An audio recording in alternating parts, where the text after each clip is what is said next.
할렐루야. 오늘도 예배하는 모든 분들에게 주님의 놀라운 은혜가 있기를 축원합니다. 오늘 우리가 사사기를 생각해 보려고 합니다. 여러분, 우리 지난주에 여호수아를 생각해 봤죠? 이제 역사서로 우리가 들어왔습니다. 모세오경을 지나서 역사서로 들어왔습니다. 역사서의 첫 번째 책이 무엇이었죠? 여호수아죠. 사사기는 역사서의 두 번째 책입니다. 자, 여호수아의 큰 구조를 한번 생각해 보시자고요. 우리가 산을 보아야 숲을 볼 수 있지 않습니까? 숲 안에 먼저 들어가면 이 산이 어떤 것인지 알기가 어렵습니다. 큰 그림을 먼저 우리 머릿속에 그리면 성경을 너무나 이해하기 쉽다라고 말씀을 드렸죠. 여러분, 여호수아는 몇 부분으로 구성이 되어 있나요? 네 부분으로 구성이 되어 있어요. 그렇죠? 첫 번째는 무엇입니까? 이스라엘 백성들이 가나안 땅에 입성하는 내용이 나오죠. 자, 그러면 두 번째 부분은 뭘까요? 정복하잖아요. 그렇죠? 머릿속에 넣으세요. 그림을 그려보세요. 덮어놓고 성경을 읽으면 안 되고 성경을 큰 그림으로 여러분이 이해를 하셔야 돼요. 그러면 이제 한 책 한 책 그림이 그려지다 보면 나중에 성경 전체가 내 머릿속에 꿰어지는 그런 경험을 하게 됩니다. 여러분이 성경의 전체적인 구조를 잘 알고 있어야 이단에 미혹되지 않습니다. 이단은 어떤 한 절, 또 한 책을 가지고 우리에게 도전해 오기 때문에 우리가 성경을 전체적으로 이해하지 못하면 이단과의 싸움에서 승리할 수가 없습니다. 여러분, 요즘도 이단이 극성맞게 활동하고 있잖아요. 지난주 어제죠. 어제 저희 아버님 기일이라서 이제 가족들이 모여서 이제 아침에 예배를 드렸는데 제 동생이 와서 그래요. 형, 아니 교회가 신천지만큼 전도 좀 해봐.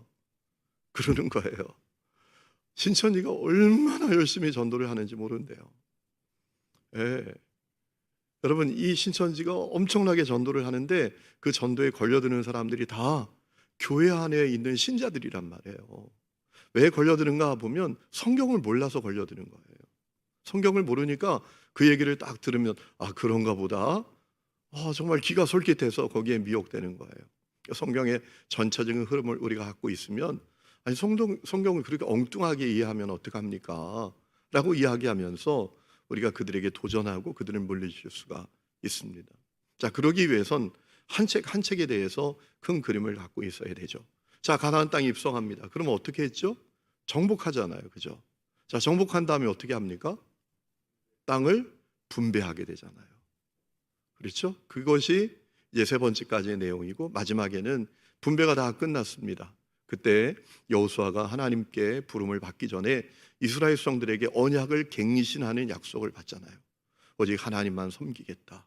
다른 신을 섬기지 않겠다. 나와 내 집도 오직 하나님만 섬기겠다. 라는 약속을 하고 여호수아가 110세에 하나님의 부름을 받는 내용이 나오잖아요. 자, 큰 그림을 여러분 머리에 넣으셨죠? 자, 입성합니다. 그 다음에 어떻게 했다고요? 정복했어요. 그 다음에 어떻게 했죠? 분배했어요. 그리고 이제 언약을 갱신하게 됩니다. 여러분, 이제 우리가 읽은 사사기는 그 뒤에 일어나는 일을 기록한 책입니다. 사사기는 역사서의 두 번째 책인데요. 한마디로 말하면 이방 족속의 압제로부터 이스라엘을 구원하고 다스린 12명의 사사들의 이야기가 사사기의 말씀이에요. 여러분, 사사는 어떤 사람들입니까? 그들은 하나님이 세우신 사람들입니다. 하나님이 세우신 사람들이었어요. 왜 세우셨는가? 이스라엘 성들을 이방의 압제로부터 구원하고 그들을 다스리도록 하나님이 세우신 지도자들이었습니다. 여러분, 사실 이 사사기는 여호수아하고 완전히 반대되는 책입니다. 여러분, 여호수아의 핵심이 뭐였죠? 가나안 땅에 어떻게 들어갈 수 있었죠? 절대 믿음과 절대 순종이 그들에게 요구되었잖아요. 절대 믿음과 순종으로 그들이 가나안 땅을 차지할 수 있었잖아요. 자, 이스라엘 성들이 가나안 땅에 갑니다. 가나안 땅은 그저 텅 빈 땅이 아닙니다. 그 땅에 살고 있는 원주민들이 있었습니다. 이방 족속들이 있었습니다. 그들과 싸워서 승리해야 되는 땅입니다. 자, 그런데 그 땅에 들어갈 때 하나님께서 뭘 준비시켰습니까? 작전을 짜라, 군사력을 강화하라, 전략을 세우라, 군인들의 숫자를 늘려라, 이런 요구를 하시지 않으셨어요. 하나님 한 가지만 요구하셨잖아요. 절대 믿음과 절대 순종으로 반응하라. 라고만 하셨어요. 믿어라, 순종해라. 그러면 그 땅을 차지하게 될 것이다. 여러분, 그래서 가나안 땅을 정복할 수 있었잖아요. 그래서 이 여호수아의 주제는 승리와 축복은 절대 믿음과 절대 순종에서 온다라는 것이다 라고 말씀을 드렸죠. 한번 따라해 보실까요? 승리와 축복은 절대 믿음과 절대 순종에서 온다. 그것이 여호수아의 핵심이다라고 말씀을 드렸잖아요. 그런데 여러분, 이 사사기는 그와 정반대의 말씀이에요. 사사기는 하나님께 불신앙하고 불순종함으로 말미암아 비참한 결과가 벌어진 것에 대해서 알려주는 책이에요. 불신앙과 불순종의 결과가 무엇인가? 비극이었다라는 사실을 가르쳐주는 책이 이 사사기의 말씀이에요. 여호수아 시대에는 이스라엘 백성들이 하나님께 절대 믿고 절대 순종하여 승리했다면, 이 사사 시대의 사람들은 하나님을 신뢰하지 않았습니다. 순종하지 않았습니다. 그래서 비극적인 삶을 보내게 되었다라는 거예요. 그것이 사사기의 내용이죠. 여러분, 이스라엘 백성들이 여호수아가 생전한 날 동안에는 하나님을 잘 섬겼습니다. 여호수아와 그 당대의 사람들이 살아갈 때에는 하나님을 잘 섬겼어요. 그런데 여호수아가 죽고 그 당대의 사람들이 죽자 어떻게 되죠? 그들이 하나님을 떠납니다. 하나님을 신뢰하지 않습니다. 순종하지 않습니다. 그래서 비참한 지경에 이르게 된 거죠. 그럼 왜 그런 일이 벌어졌나요? 중요한 일이 생겨났죠. 출애굽 2세대가 다음 세대의 신앙교육에 실패하고 말았어요. 신앙교육에 실패하고 말았다라는 거예요. 그래서 어떤 일이 벌어지죠? 그 다음 세대가 하나님을 알지 못하는 다른 세대가 되고 만 거예요. 그래서 그런 비극이 일어나게 된 겁니다. 우리 성경 한번 찾아보실까요? 2장 10절입니다. 사사기 2장 10절. 사사기 2장 10절 말씀 한번 보시겠습니다. 사사기 2장 10절. 우리 다 같이 한번 읽어보실까요? 시작. 그 세대의 사람도 다 그 조상들에게로 돌아갔고 그 위에 일어난 다른 세대는 여호와를 알지 못하며 여호와께서 이스라엘을 위하여 행하신 일도 알지 못하였더라라고 했습니다. 여러분, 신앙교육에 실패했다라는 거예요. 그래서 다음 세대가 다른 세대가 됐대요. 여러분, 중반부에 보면 참 가슴 아픈 표현이 나오잖아요. 여호와를 알지 못하며 하나님을 모르는 세대가 되고 말았다라는 겁니다. 왜 그런 일이 벌어졌다고요? 출애굽 2세대가 신앙교육에 실패했어요. 그래서 다른 세대가 되고 말았던 겁니다. 여러분, 그 결과가 고통이었습니다. 그리고 아주 부정적인 악순환이 반복되는 그런 삶을 살아가게 되었습니다. 여러분, 이 사사기에는요, 참 부정적인 순환이 350년 동안 반복이 됩니다. 하나님을 알지 못하는 세대에게 일어난 부정적인 악순환, 이 350년 동안 반복이 됩니다. 어떤 일이 일어나죠? 어떤 순환이 일어납니까? 하나님을 믿지 않아요. 순종하지 않습니다. 그러니 어떤 일이 벌어지죠? 범죄하게 됩니다. 자, 범죄합니다. 그래서 어떤 일이 벌어지죠? 고통 가운데 처하게 됩니다. 너무나 큰 고통을 겪게 됩니다. 그러면 어떻게 하죠? 하나님 살려달라고, 구원해달라고 부르짖는 겁니다. 간구하는 거예요. 그러면 하나님이 구원해 주셔요. 자, 그러면 거기까지만 끝나면 되는데 하나님이 구원해 주시면 또 어떤 일이 벌어집니까? 다시 또 하나님께 불신앙하고 불순종하는 거예요. 그러면 또 어떻게 되죠? 범죄하죠. 그러면 고통 가운데 처하게 되죠. 그러면 죽겠다고 하나님 살려달라고 부르짖죠. 하나님 구원해 주십니다. 근데 문제는 또 다시 원점으로 돌아가는 거예요. 여러분, 사사시대에는 약 350년 동안 이 부정적인 악순환이 반복됐다라는 겁니다. 여러분, 오늘 우리는 어떤 믿음의 길을 걷고 있나요?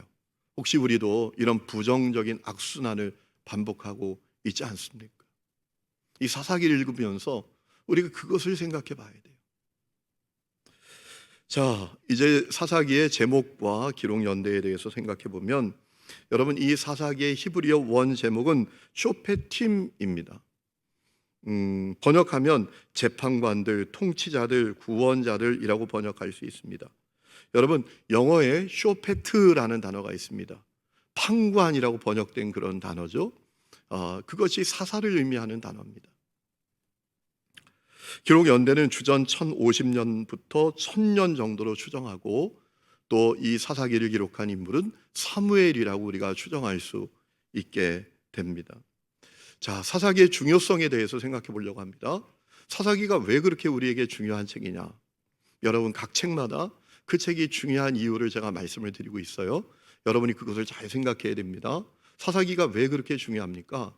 신명기의 말씀이 실현되는 것을 보여주는 책이기 때문입니다. 여러분, 신명기의 핵심이 뭡니까? 신명기는 어떤 책이죠? 모압 평야에 이르게 된 이스라엘 백성들에게 하나님께서 주시는 말씀이었잖아요.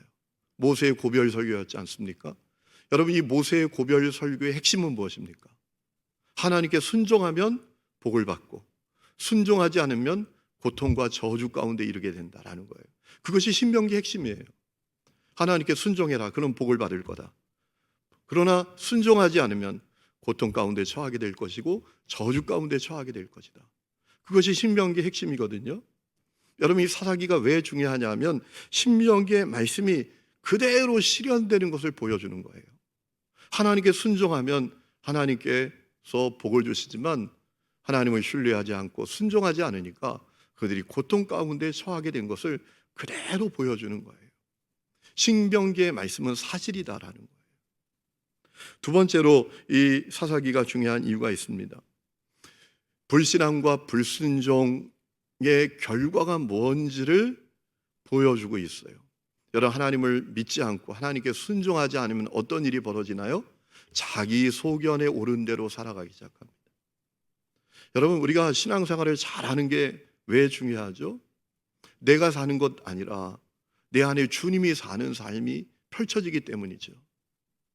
여러분, 그런데 하나님을 믿지 않고 하나님께 순종하지 않으면 반대로 어떤 일이 벌어지는가 하면 자기 소견에 오른 대로 살아가는 거예요. 자기 소견에 오른 대로 살아가게 되면 그 끝이 무엇입니까? 그 끝은 비극이에요.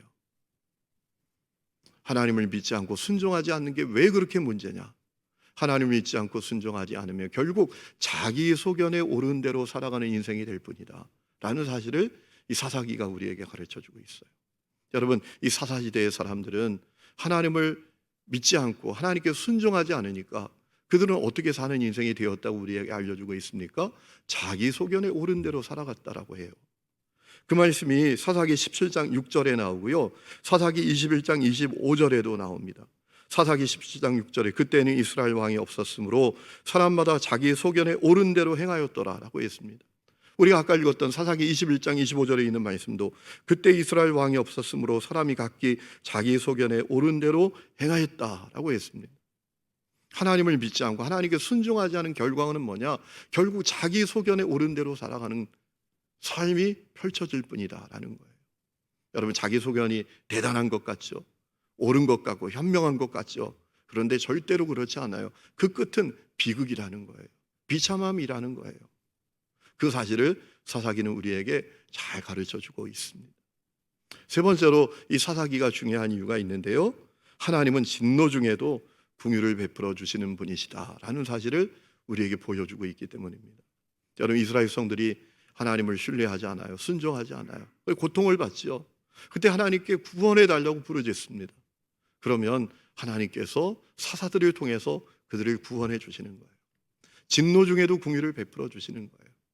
그것이 한두 번이 아니에요. 저 같으면 그랬을 것 같아. 한 3번 정도 하고 이제 끝이다, 가망이 없다, 너희들은 구원해 줄 의미가 없어, 이러고 말 건데 하나님은 그런 분이 아니셨다라는 겁니다.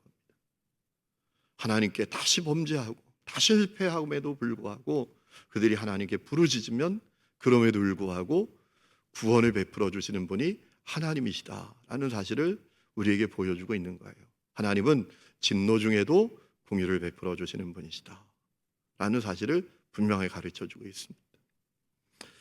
자, 이제 사사기의 구조에 대해서 우리가 생각해 보려고 합니다. 사사기는 세 구조로 이루어져 있습니다.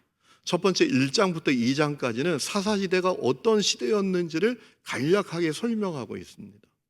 그리고 3장부터 16장까지의 내용은 이제 하나님을 믿지 않아서 반역하고 고통받고 또 하나님께 간구하면 하나님이 구원해 주시는 그 부정적인 악순환이 아주 오랫동안 반복되는 그 역사를 우리에게 보여주고 있습니다. 그리고 마지막 17장부터 21장까지의 내용은 이 사사시대가 얼마나 타락한 시대였는지를 다시 한번 우리에게 알려주므로 이 사사기가 마치고 있습니다.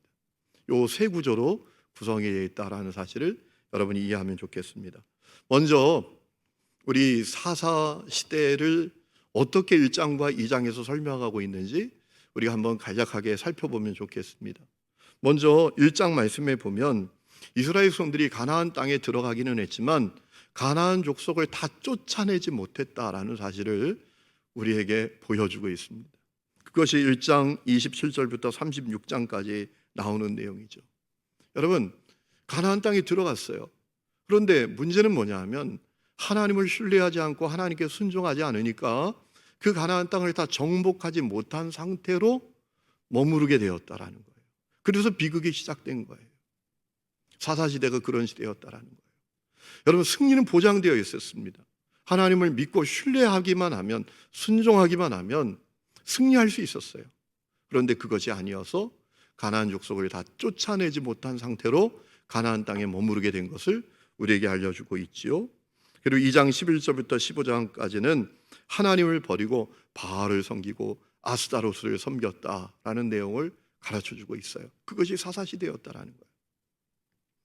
또 2장 16절 이하에 보면 이 사사들이 생존한 날 동안은 하나님을 섬겼지만 사사들이 죽은 다음에 패역한 길을 따랐다라는 사실을 가르쳐주고 있어요.